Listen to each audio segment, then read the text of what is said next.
sell the hole, not the drill. So what is the problem you want to figure out? What is the problem? I don't have enough customers, or nobody's coming in the door.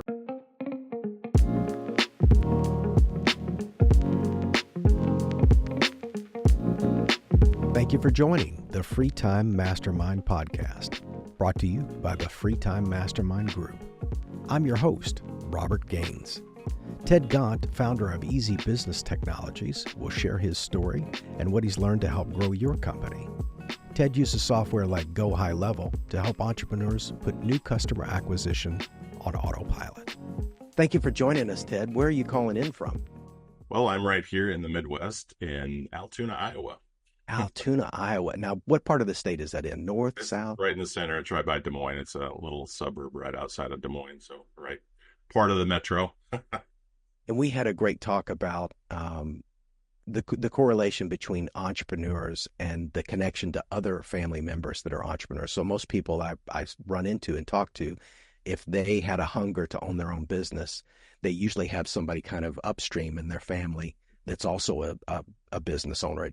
It's not necessarily genetic, but it does seem to flow through familiar lines. Can you have a connection like that? And when we talked about that, I didn't even realize that. And so my dad and my uncle and my brother were all actually farmers together. Went through the farm crisis and all that stuff, but it was definitely a farmer and then a sales guy for like chemicals and feed and stuff. And so I think I got some of that, enjoying to talk to people from him, but maybe not knowing the sales process really well. But my brother still is a pig farmer, but also hauls pigs and stuff for people with that entrepreneurial spirit, runs his own business. And so I think, yeah, as you just mentioned, I didn't even realize that entrepreneurial fire has been in me since I was a kid. So definitely. So how did that journey start for you? What was the very first business you got involved with? And it could be, we could start at high school, wherever that first, where you first planted your flag. I was a wage earner in high school. I never actually had a job like making hamburgers, but it was weeding the garden for the neighbor lady. And so it was, I did not like that, but I just wasn't a garden person. But let's fast forward a little bit. College, I was going to be an engineer. I was going to design everything. I was the electrical engineer. I was going to do that. I did not like that. I wanted to play with stuff. So I went down toward into broadcasting and I got my college degree from there with an emphasis on videography. So the first business I would say that I really officially started was being a wedding videographer. So I did that for 23 years. And so that was, I did weddings all over Iowa, I would say. I was trying to figure out, but I figured I've probably been close to 150, 175 weddings over the years as the videographer guy. I was the video guy. So that was a lot of fun. And I just kind of got out of that. It was long days. You were sore for 2 or 3 days after shooting and stuff. So that's where it started. When the barrier to entry, so let's talk from a technical perspective, when the barrier to entry is low in the business, so you only need a few cheap pieces of equipment. Now, you being in an extremely competitive field of videography, what kept you going all those years? What set you apart from those other people? Let's set the time frame as to when it was. So would have been about 1992, 93 when I started. It was actually, the first was shooting with a VHS camera and handing them the tape at the end of the day. I love it. That was here you go. Fast forward up to, got into the editing online with, inline editors, the Final Cut Pro and the Adobe Premiere. We went all the way out to that. And so, as you're right, as the barrier, more and more people were getting into it, is like, hey, you could buy a camera for $200 and go shoot a wedding. And, that, and then plus I was just getting tired after 23 years of doing it. Sure. But the competition was really ramping up, and I haven't really thought about that because that was quite a few years ago. I see it once in a while. I know I can edit video for any things I need. I just don't like doing it anymore as much. It's like really a big task. And so, that barrier has really come down. We used to have to buy the full big cameras. I'd do 3 camera shoots sometimes if people would do them and then edit them all together at the end. And so yeah, there was quite an expense sometimes buying new batteries and keeping the equipment running and make sure you had enough tapes. And I still have nightmares once in a while that I didn't bring a tape to a wedding or I left my camera at home. Honestly, I do. It's crazy. Yes, yes. When you started Easy Biz Tech, or Easy Business Technology, It's easy business technologies, but easy biz tech is the easy way to say it. and that wasn't so you did a pivot there. So Yeah. which is very typical. What you started wasn't what you ended up with. Can you walk us through that? How far back do you want to go on the pivots? Remember we talked about, hey, I've had a lot of pivots, but let's talk about this one. Sure, yeah. So, kind of always had that entrepreneurial flair. And so it was about a year ago, this past July, that I'm like, you know what? I've kind of had a break for a little bit. I think I want to do something again. So, researched it. Oh, I think I want to do this. I want to do that. And then I thought AI is the big thing, right? Oh, this is going to be huge. I'm going to be the AI expert. I'm going to know it all. I'm going to figure it out and do it. And the more I got into it, I'm like, oh, you need a chat bot. You need to do this and you need to do that. And then when I realized that it it's been like the biggest boom in technology, of all time almost. I'm not going to quote that and say that, but AI is everywhere and it's just exploded. And I'm like, well, I'm not going to be the guy that can start a software company and I'm going to be able to beat Amazon, Microsoft, Google. I'm just not. They're going to absorb it and then you're just going to be left with nothing. So pivot, pivot to easy business technologies. Let me have AI as a tool and help businesses with it. It doesn't mean we always use AI, but it's you know I wanted something easy. Being a small business owner, wanted to help them, and then we can use AI if we need to. And so that was the pivot to let's not be AI only, but let's utilize it as a tool if we need to.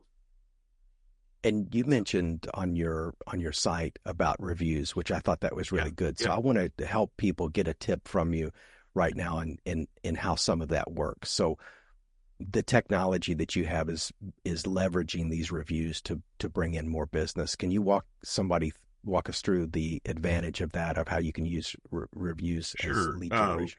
Well, the first thing if we want to talk about is reputation. So, what is your business, your entrepreneurial thing? What's your reputation out there? Do people know, like, and trust you? And where does most of that come from? Usually, it comes from reviews. We were looking at an Airbnb last night, and we're like, oh, what are the reviews? We go right to that. You buy something on Amazon, you go right to reviews. And I'm not sure that every small business owner focuses on that. They might. There are some that have a lot, but that's going to help you in your Google rankings is your reviews. And so are you getting reviews like after an appointment? Do you get that? Does that review go out either automatically or do you have somebody that's doing it? Maybe not well, depending on who you've got doing that. And are you responding to them? And then are you posting them on your website and or social media? And so those are the ways to you've got to get the reviews, you've got to ask for the reviews, and then over time that's going to raise your ranking up. That's not the only factor, but that's going to raise your ranking up on your Google listing. And we can go And into SEO and all that stuff. That's a whole other thing. Search engine optimization is SEO, right? For that's right. And of yeah, course, the reviews are part of social proof, proving exactly. that That's what you're it is. Do they know who you are? Maybe not. Maybe a friend recommended them. Do they trust you? Well, 100 other people do. Yeah, that's right. Because your business is like a person on the corner going, "Hey, give me $300," and it's like, "I don't know you, man," and the reviews exactly. get them over that. So I would say and you can correct me if I'm wrong, but I would Oh, say you're fine. in the tier of how to get clients, like good clients, first a personal referral. That's the most powerful Yep, because you've of already them got all. that connection. Yeah. And I'm not a big, I've really backed away from watching movies and shows and things like that. I watched that. It's actually a fake video, but the person is fake. It says it's a Russian mobster, but it's actually an actor. I found out later. But he was talking about the people that do very well versus the people that don't do very well. depends on whether a person is a consumer or a producer. He goes, if you're constantly producing something, could be a product like the business that your brother does. He's providing something that's extremely necessary to the economy. I mean, it's a matter of food is a matter of survival. That's why it's so important. Yeah. And so he's a producer, so he's making money. Whereas the person that's, doom scrolling on their phone all the time, they wake up and they go right to Facebook and they spend all this time and they get caught up in the 15 most current Amazon series. They're consumers. Yes. So they end up having a lot less money. And so I try to think in terms of that now where I'm more conscious. But even though the point of all this is, even though I've really drawn down my consumption of entertainment, I would say, because I'm still, bringing in a lot of information, but the entertainment part, I've pushed that way down. But I did see a movie I liked a lot. It was actually recommended on a Facebook group that I like a lot. They mentioned it and I went, oh, maybe I should check it out. And I really liked it. It's called Rebel Ridge. I think it was a one-off show, not a series. I don't know if it was HBO or what, but I really enjoyed it. And who did it? Did you know? No, I said Rebel Ridge. Is that what it was? Rebel Ridge. It was really, it was really good. It was really good. And as soon as I watched it, I made 3 messages to people. You need to see this, because it was the content was what I knew they would like. So I immediately made a referral, and one of those 3 people watched it and they said, oh yeah, that really was great. So anyway, just kind of explaining the power of that referral. Somebody online got me, I got somebody else, and that's how your business becomes a millionaire. But second would be testimonials, and I would say maybe testimonials second. If somebody can go on camera, that's powerful. And the next would be definitely the word ones are kind of like, did they make them up? I don't know. But yeah, the video ones do well. That's right. Yeah. Especially if it's not if it seems very from the heart, if somebody because there are people that get paid to do that too. I'm on Upwork a lot, and I've bought a lot of great talent from Upwork, some really great people, and there are people on there that I'll do a video testimonial for your business. It's like, whoa, no, I don't want to build my business. Be truthful. That way. That's right. Make sure they're real customers, and you'll get those. You will. So you offer another service called text to pay. Can you explain what that is and what the advantages of a business? Well, yeah, let's back up and look at the high level, if you will. Nice segue, right? No, the software I use, being a business owner for over 30 years and being an IT guy, I'm still an IT guy. I've probably touched, I don't know, millions of pieces of software. Let's not say that. A lot, as I love software. And finally finding this software, it's a company from called Go High Level. And what they allow you to do is to white label their software. So they've got 1,000 employees. Only 40 of them are in marketing, from what I heard. Oh, wow. So they've got a bunch of development going on. So this is something that either as a small business owner, you can get their software either through a white label reseller like myself, or from them directly, or you can be an agency owner and then sell the software and help your customers do that. And so that's where I come from. And so one of those things is, text to pay. And so you have a mobile app that comes with it, and you can actually do the texting. You set up the back end through your Stripe and all that stuff. I don't want to go too techie. And then, you can do that through texting. So I've actually never done a sale through that yet, but I know it's there and it's pretty cool because, there's a lot of different ways to take payments and stuff. So. Now, one thing, though, that I've seen just in the white label products and services that I've looked at, the margins are pretty tight. So you have to, like with most things that are completely produced or manufactured by someone else, that's hard. You have to push volume. Is that no, that is not the case in this. Wow. It depends on if you're coming in as, I just need to use the software, or, hey, I want to make this a business.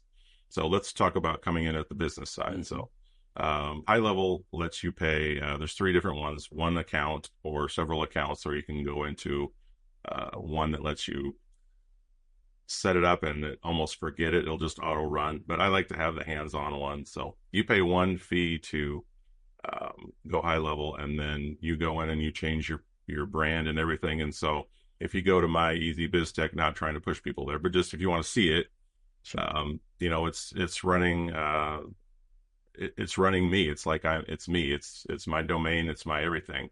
And so instead of hiding that, though, we say we partner with Go High Level. And so you don't want to feel like, well, it's all me. I'm super smart. Ted built this software. I did not. But they have one price, and you can host as many sub accounts as you want. So and it's not necessarily cheap, but for the one per month fee, I can host 1,000, 2,000, or whatever. And then you just manage each of those in your interface. And so, no, as far as having once you get going, and I'm just kind of getting rolling with it, it's pretty quick to build up that, because you aren't having to pay, oh, I've got to give them half of every single account I get. And so that's a very unique feature to them that I haven't seen in a lot of other white label software. So. And we used Go High Level very briefly when we first opened the mastermind group, Yeah. which I keep forgetting. We do the podcast, but the podcast is actually associated with a private group of entrepreneurs that meet on a monthly basis. So we initially got Go High Level primarily because with Go High Level with people like me, kind of in the information part of the business, Go High Level, if we wanted to, we could sell courses, things related to the podcast. We could do free giveaways to kind of get people in, to give us their emails and different things like that. But, and this is relevant to your background and experience, for I think 2 months, we integrated Go High Level with our website for the sole purpose of being able to run ClickFunnels.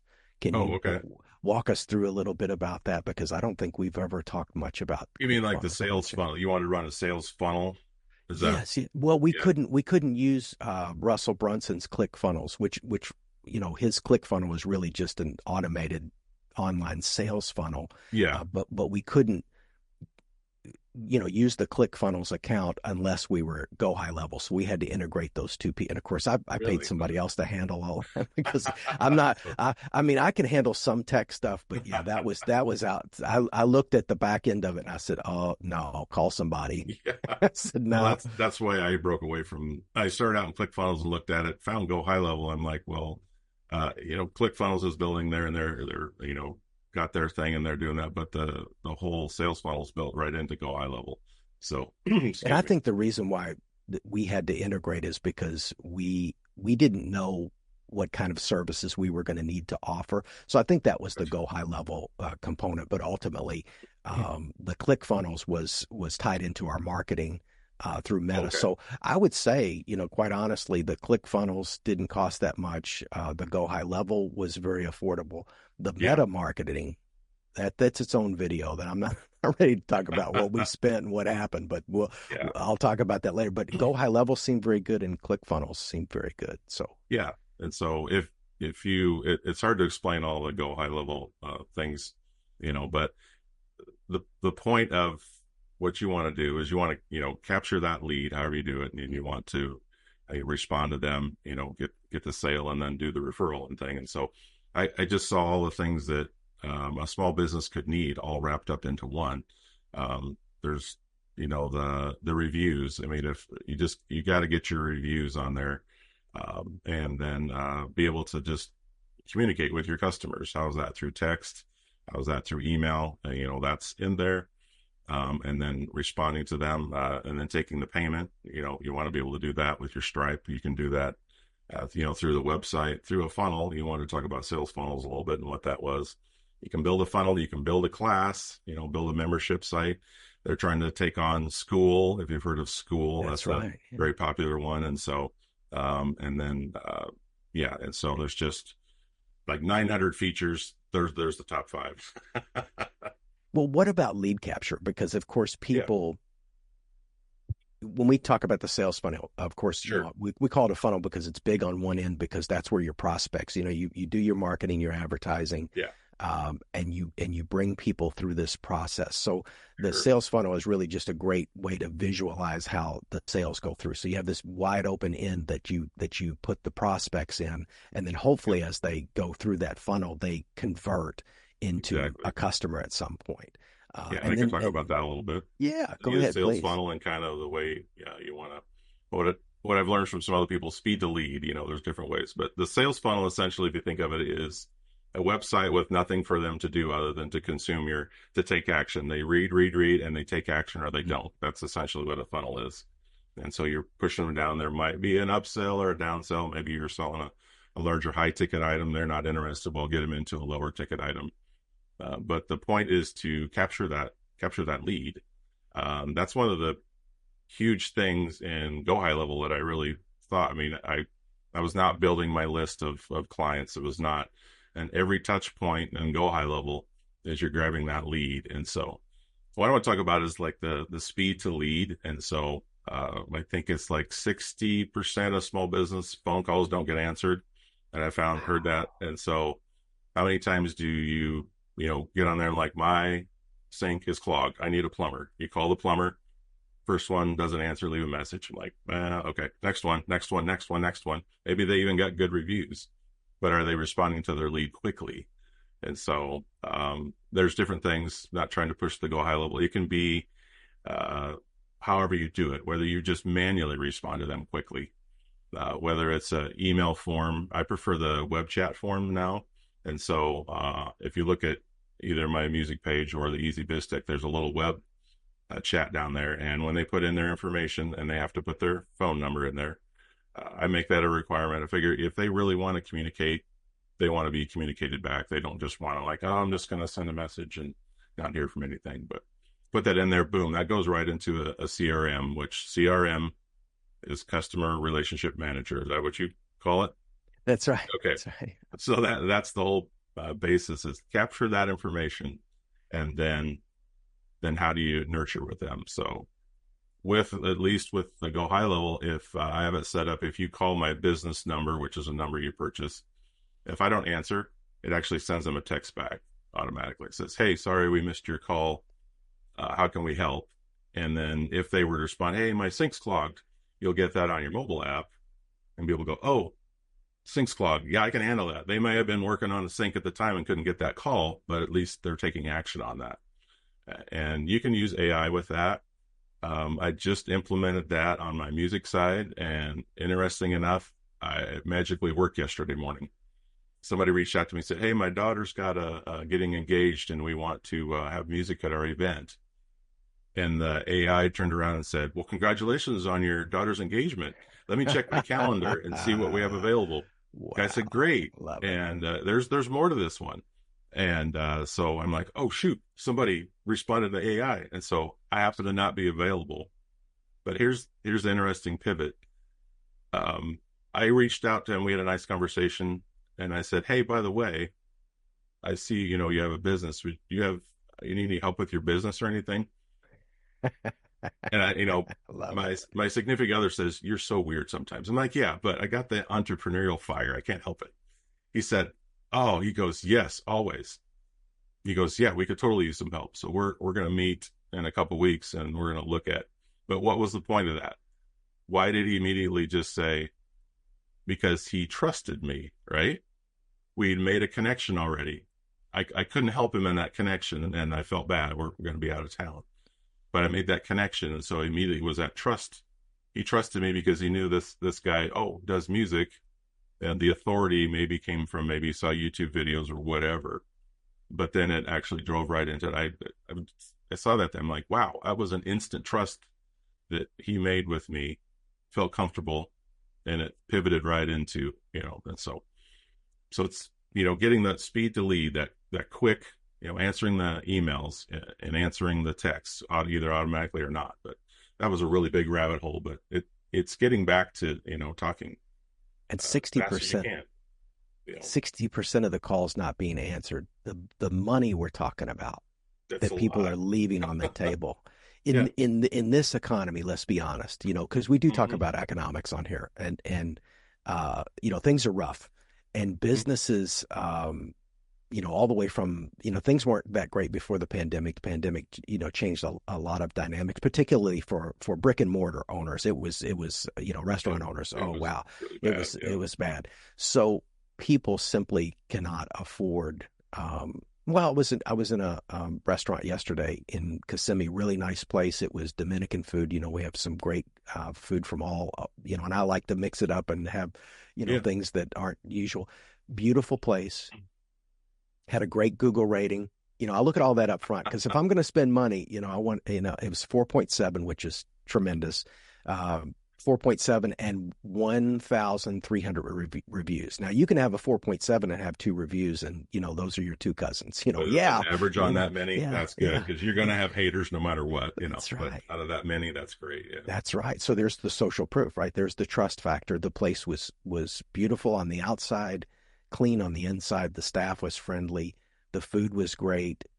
But they need your help, Ted, because it was 1:30 in the afternoon on a Saturday, and I sat in there for maybe an hour. Not a single other customer came in. It's in a busy area of Kissimmee. They had at least 7 people on payroll working. So, as an entrepreneur, I'm sitting there calculating, what is this costing? All the lights are on. They're paying 7 people's wages, and I'm like, where are the customers? Like, I'd be sweating bullets if that was my restaurant because they have Wow. everything else perfect. Well, yeah, that's a good question, man. I'm like, yeah, they've got their reviews down. They've got,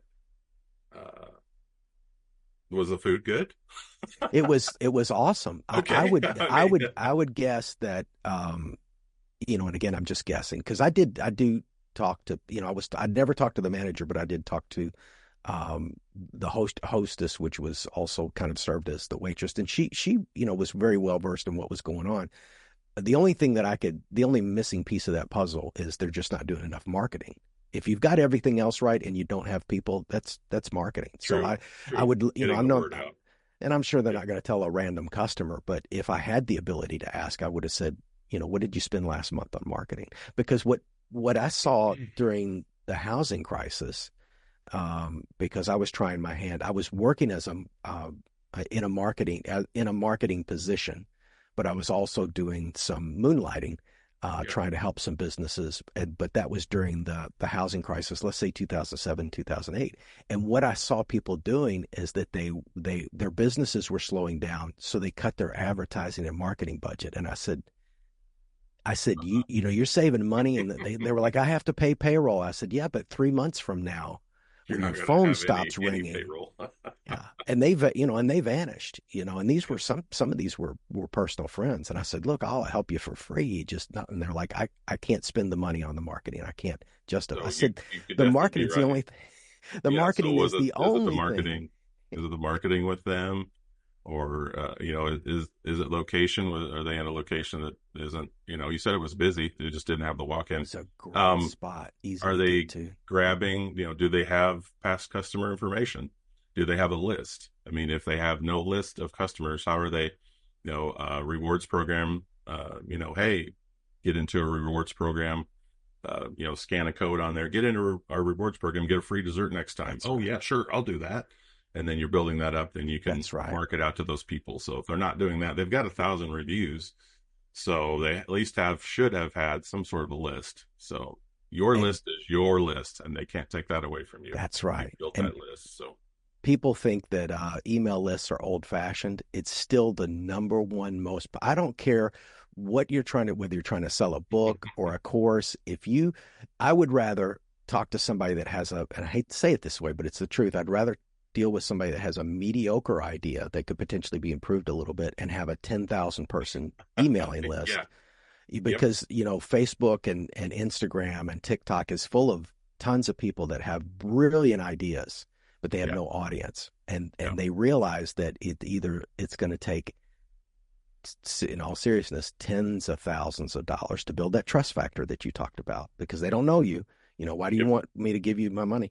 Or it's going to take years of you shooting TikTok videos. So what do you want to do? Do you want to yeah, spend years on TikTok, or do you want to spend yeah, $30,000? exactly. So having that list, you can do. It's yours. So Mhm. you might have 10,000 followers on Facebook and 1,000 on YouTube or whatever, but when those platforms change or somehow block you, you're done. You have your list, or you have to pivot to a new platform. If you have your list, then email list, I'd like to jump on top of that. I would say also start building that text list, because email's good. people still read email, but if you get a text, there's a 90% chance they're going to open it. That's right. So, Text is getting hot again yeah. because Oh, it is. So it I've got got a couple. abused. Yeah, go ahead. Yeah, sorry, go ahead. I was just going to say it got so in marketing, as you can see, there are trends. There are even people are sending mailers again because people used to just throw out mailers, but then mailers stopped, so now they're hot again. Same thing with text, like SMS marketing was overdone. It angered a lot of people, and it went way down. But now it's coming back. But email's still king. But texting and sending a postcard. But you're right. That restaurant did not attempt to capture any of my information. Yeah. And Seth Godin, arguably one of the best guys to ever write about marketing, he said that you should always be able to enable your raving fans. So I had a fantastic experience. I've talked about it on here. I put it up on my Facebook. I'm already a fan of the restaurant, and I would love to help them, but they don't have any technological way for me to shout from the rooftops. And I would go on video to do a testimonial for them. And I've done that for other businesses because I love seeing businesses grow. It's just have them do a little video of how they make the food each week and post it on it. I mean, they're just do something. It looks like they've got the foundation there. So, but on the text thing, I wanted to go back to that from the text marketing. It was actually about a year ago. This was even before I really got into Go High Level. They put out some legislature or some kind of rules or stuff that to be able to text from software to a customer, it's actually called A2P compliance. I don't know if you've even heard of that yet. No, educate us. So inside of Go High Level or any other software, you're not allowed to text people and with software unless you go through A2P compliance, and it is a pain. Let me tell you, you've got to write out how you're going to communicate to the customer. What's the look like? You've got to have terms and service on you, but it's good. As much as it's a pain, it's good because often we don't get as much text spam anymore. I've noticed that because it gets blocked by the carriers. And so I've actually this last week I've been going back and forth a little bit. So this is what not to do. So here's a good thing, what not to do. I had a customer, and I would call it a dirty list. So they had their customers, true customers, and they had all their phone numbers. So we just blasted a text out to their numbers, went through and found the ones that were texts, blasted them out. It was about 3,000. Wow. Fantastic. And it got too many opt-outs, and so it got flagged. And so then it came back, and then all of a sudden they shut down the account because it was too many opt-outs, which is true because these people didn't technically opt in to the SMS. Yes, they were a customer. That doesn't necessarily mean you have the right to blast them. So you've got to be careful with that. But the A2P compliance is really a thing. You go through it, you tell what you do. You need to make sure you've got your terms of service, your privacy policies. They check that. And then on your forms, you have you've seen them all, check the box. By checking this box, I agree to receive information from. That's what they want to make sure that that they have approved, that they want to hear from you. And so one of the customers marketing, she's like, why are all these people in? And they're unsubscribing and all that. I said, that's a good thing. I said, if you've got a list of 3,000 and 5% unsubscribe, that's good. You want the people that are your tribe. That's right. Want to hear from you, and then build the ones that want to hear from you. And if you're communicating with them, and that's your group, so that's my little rant on that. But yeah, the A2P has really changed things, and it's cleaned it up, and it's made it more where, hey, you've got to be compliant to be able to send text to people. We almost forgot to include the best part.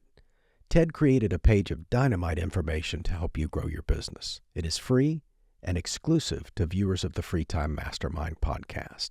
The link and your passcode will be in the description.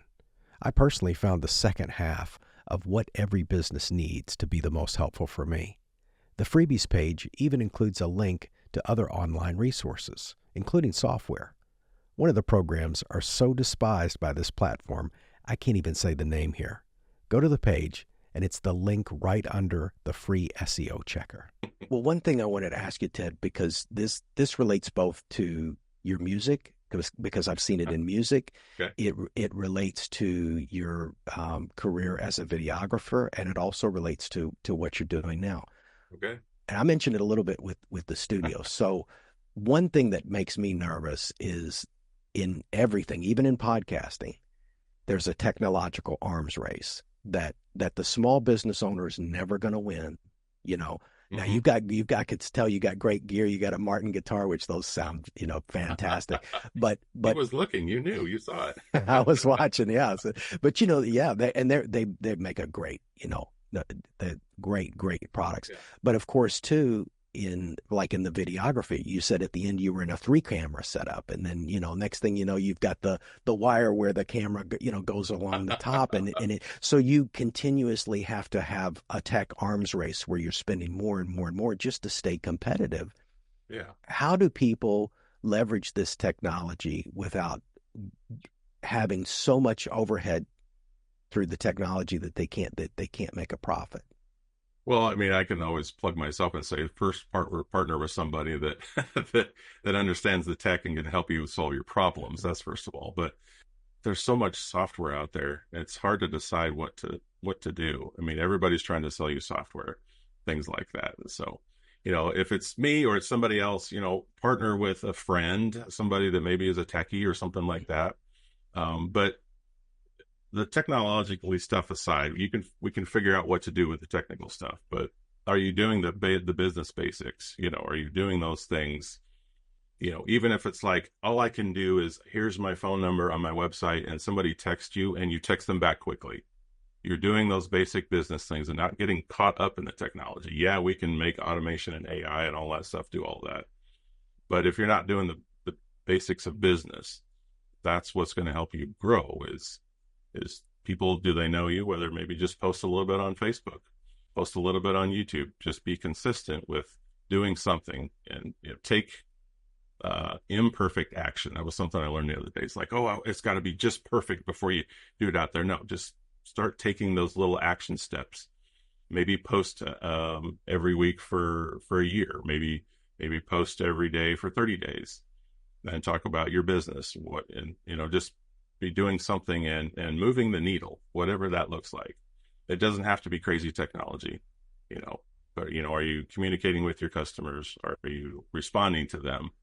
And then are they referring you to other friends? Right?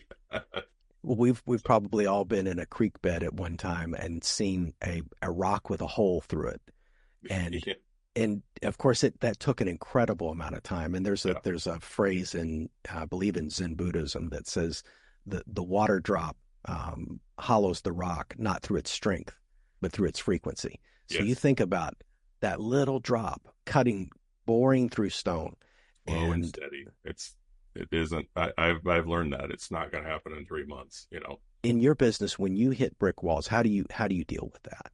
A lot of times in the past, I've started all these little idea businesses of different things that have just gone wayside, and I made the decision that I'm not going to stop. I'm just going to keep going. And yeah, those brick walls come, and you're like, I once, 2, 3 times a week, I'm like, I'm done.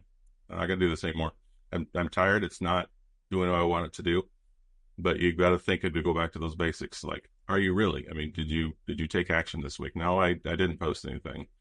I didn't do this. And, you just got to prioritize and get to those things that'll move the needle. I'm a terrible consumer of stuff. Like, oh, here's some new software. Oh, I should look at this and I should do that. And it's terrible. That I know it's slowed the journey down for me. It's like, here's the focus. Here's what you need to do. It's boring. It's whatever, but it moves the needle. That's the thing. And so I've got a Facebook group called Small Business Rockstars.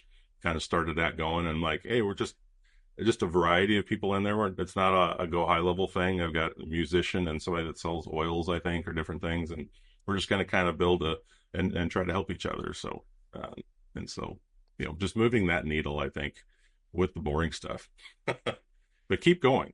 Before we started shooting, and we'll end on this point, Sure. in the marketing, we see a lot of people making errors where they focus their marketing on the features instead of the Yeah. benefits. And you had some great wisdom to share on that. Yes. Well, being the techie that I am, I always say I'm a techie guy. I'm not a sales guy, but I realized that just in the last, I really kind of am a sales guy because I enjoy talking to people, and really, I truly want to help people. I'm not there as like, I just want your money, so this is what you need to do so I can take your money. Oh no, I was in network marketing, MLM stuff for a while. Oh no, that just gives me the heebie-jeebies. The thing you say is sell the hole, not the drill. So what is the problem you want to figure out? What is the problem? I don't have enough customers, or nobody's coming in the door, or hey, I am responding back to people, but they're not buying from me. Well, what's your sales process? You need to work on selling, fixing the problem. What is their problem? Not like, hey, you need my software because it can send automatic emails and it can do AI, and it can do this and it can do this. There's not a lot of people that are really interested in that. I would go, oh, really cool. Most people will be, I don't know what that is and I don't want it. But hey, here's one thing I want to just read to you. This is a little funny thing I wrote. So speak directly to your avatar. You wanted to say what an avatar is? Sure, yeah. An avatar is what we would call your perfect customer. Yes. It might be, for the podcast, people always talk about our demographic. Some of it is a crossover of YouTube's demographic. So let's just say generally males 25 to 45 years old who are, wanting either current entrepreneurs or want to be entrepreneurs. So an avatar is just that. And an avatar, of course, is highly specific. It would be, a 37-and-a-half-year-old male. Oh, I've got it right here. Midwest. Yeah, go That's what ahead. I wanted to read to you. So Yeah, here we go. good. So this would be what we call like a hook. We were going to talk about a little bit hook story offer, but this is just, I said, are you a 42-year-old woman who wants to catch 20 salmon in the Colorado River in the next 14 days? Then you need the Salmon 3000. So you're targeting that specific person. It's a woman, 42 years old specifically, who wants to catch 20 salmon in the Colorado River in the next 14 days. Obviously, that That's may not perfect. exist, that person, but and it is kind Well, of a funny thing. It's like you're calling out to your avatar.